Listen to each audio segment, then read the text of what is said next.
It's one of the most drastic and deadly life changes a person can make, to renounce your Islamic religion in favor of Christianity. But that's exactly what Zach Gariba did, and he's here to tell us why. Zach, welcome to Full Circle. Thank you. Thank you very much. It's good to have you. Now, okay, let's start at the beginning, because you were raised from childhood to become a Muslim imam. In fact, your parents put you on that path. Let's talk about your childhood. Well, I was raised as a Muslim. I was trained as a Muslim.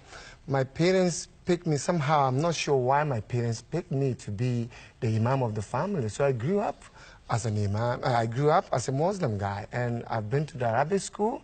I learned how to read and write the Arabic language. And that's how my journey started. Now, you're one of 6 boys in your family. Yes, and I'm the second born. They normally use the first born, but somehow I'm not sure why they picked me up to become the imam of the family. So I went to school. I went to Arabic school. Actually, when I grew up, I was the oldest in my class because I studied English later on, but I studied the Arabic language and the culture and to become imam at the early age. And you came from a family of imams, right? Was Yes. your father and your grandfather an imam? No, my grandfather was one, but my dad wasn't. But I came from that line of Muslim religion. So anyway, I became a Muslim. I trained to become a Muslim imam, and I was growing up. And then...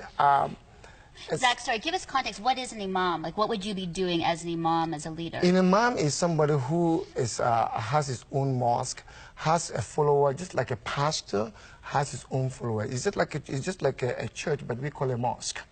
And they have their own followers. And that's what an imam does. Imam does almost the same thing like pastors do.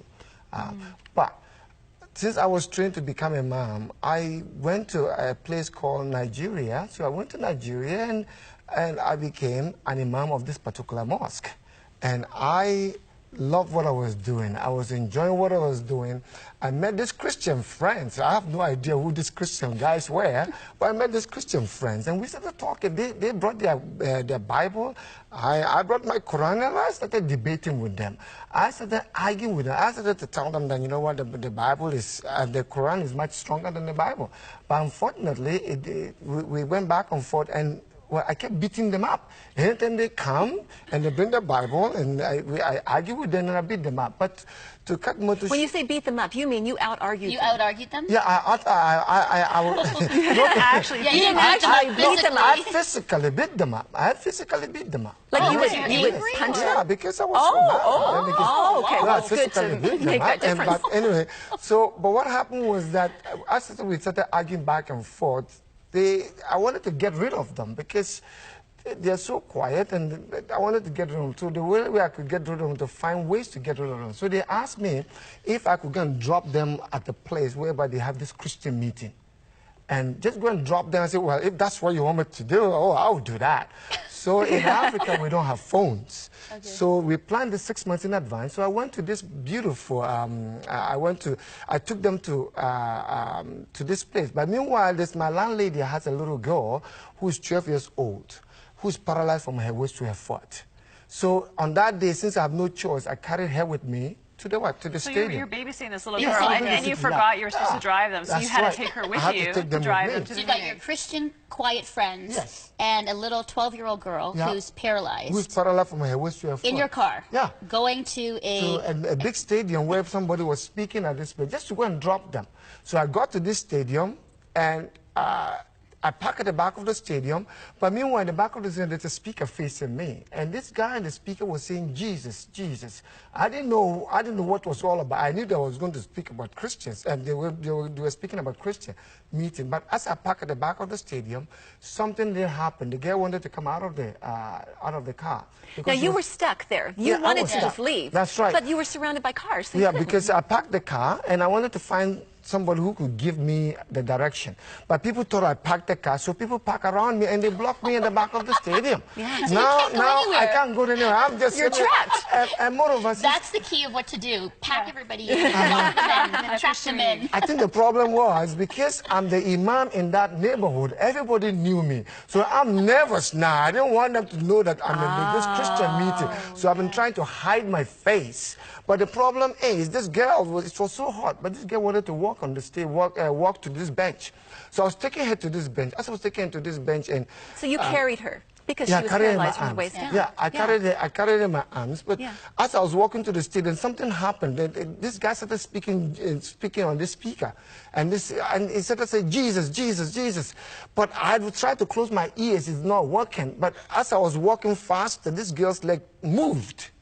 And I'm saying, oh, wait a minute. Her legs moved. Yeah. And I said, well, wait a minute. This is voodoo. This is witchcraft. Yeah. But what happened was that then suddenly, the more this guy said Jesus, the less he's dangling. Wow. And then I got nervous, and she said to me, I want to walk. I said, no, you can't. You are in my arms. Anyway, to cut matters short, she bit me.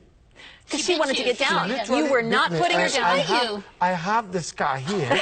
She bit me, and I slammed her to the floor. But right in the naked of my eyes, I saw this girl walking.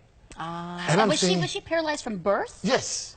And I'm saying, how could somebody mention Jesus' name and a girl will completely be healed? So that was my, then I started looking for what is this? There's something has to be with this. Somebody mentioned Jesus' name alone. So anyway, I went home on that day, met her parents, and went to the mosque on that day. As I was at the mosque, somehow, I'm not sure what happened. I was leading my Maghrib, I was leading the prayer, and then suddenly, these words came out of my mouth. I don't know where it came from. Instead of me to say Muhammad sallallahu alaihi wasallam, I said Jesus Christ of Nazareth, right in the middle of the mosque. And how many men are around you? Lots of people. So what happened? Was it just like a? I mean, and you know, the speakers are behind the stadium. And behind the mosque, so the whole place could hear it, and I got nervous, and they kicked me out. They wanted to kill me. They just walked right up to you and just said, "You're out." Yeah. They wanted to kill me. Yes. Yeah. And that is the beginning of my problems.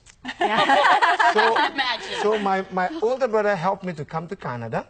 So as a student, so I came to Canada, and I completely, you know, I wanted to become a pagan. I wanted to become, no, I don't have nothing to do with Christian. I have nothing to do with Muslim. Didn't you question, like, when you said Jesus Christ of Nazareth, didn't you start to say, who is that? What do I do? Because my friends have been talking to me about this, so I was wondering, wow, how can these words come out of my mouth?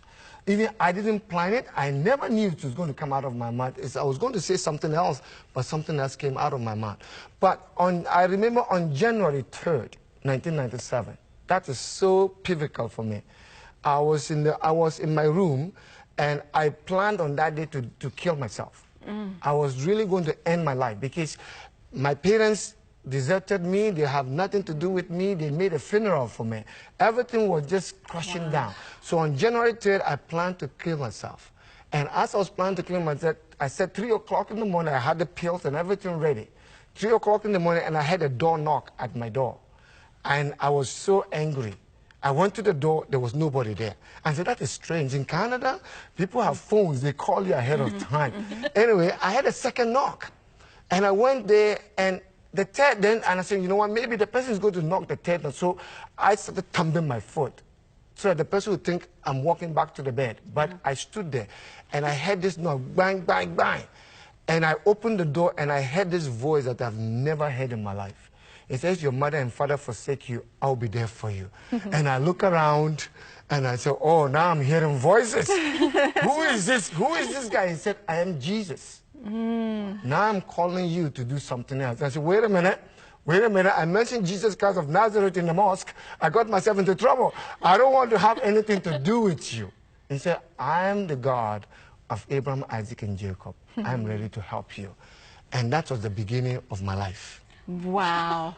That's incredible. Amazing. Okay. Now we're going to take a quick break, and when we come back, Zach will tell us what life is like now and why he says he is ruined for the ordinary. Stay with us.